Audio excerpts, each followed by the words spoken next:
Let me ask you a question. Do you think it's a coincidence that all the best medical tools related to weight loss all hit the same system? Why do they all target the reduction of appetite compared to speeding up the metabolism? Well, the answer is simple. Reducing appetite is far more effective for weight loss than speeding up the metabolism. If we look at this in the medical field, what is actually going on in the real world right now? If we look at the best drugs when it comes to weight loss, they all center around reducing appetite. So think Ozempic versus a substance like DNP. One is a major appetite suppressant, the other one is a major metabolism booster. But which one is healthier? Let's look at the mechanisms here. I'm not going to pretend like I know any more than I do, and there's probably some way smarter people than me that can leave this in the comments below. But essentially, Ozempic targets the GLP-1 receptor, which then, through some force of magic and biology, basically makes you less hungry. When if we take a look at a drug like DNP, the mechanism of action for that is it reduces the efficacy of ATP. The ATP gets turned into heat, you start excessively sweating, and thus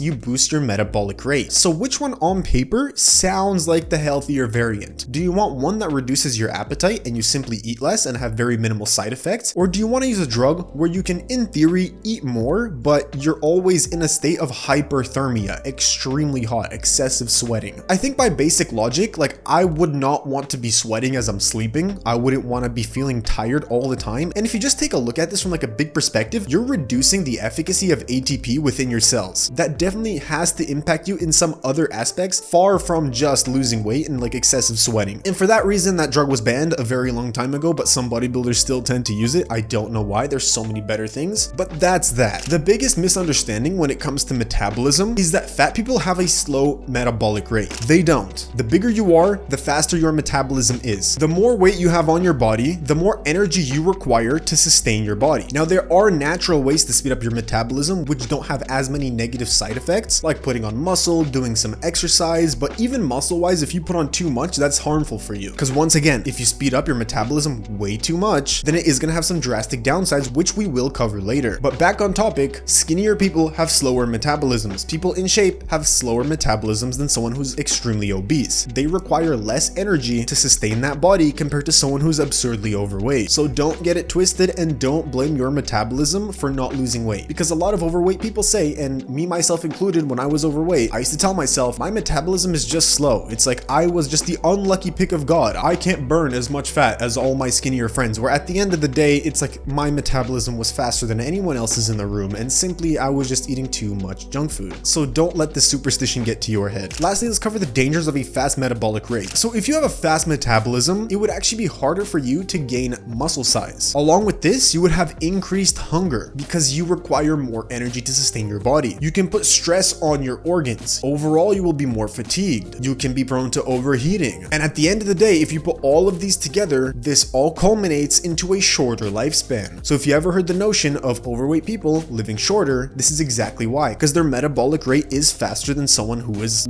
skinnier. You quite literally burn through your lifespan faster than someone who has a slower metabolism. So I hope this gave some clarity on how metabolism actually works compared to what's thrown out there in the media. And if you want to know more information like this, press the first link in the description and join our completely free Skool community. I recently made a fat loss masterclass that you can check out. If I give you anything of value, consider subscribing, and don't forget to stay savvy with your diet.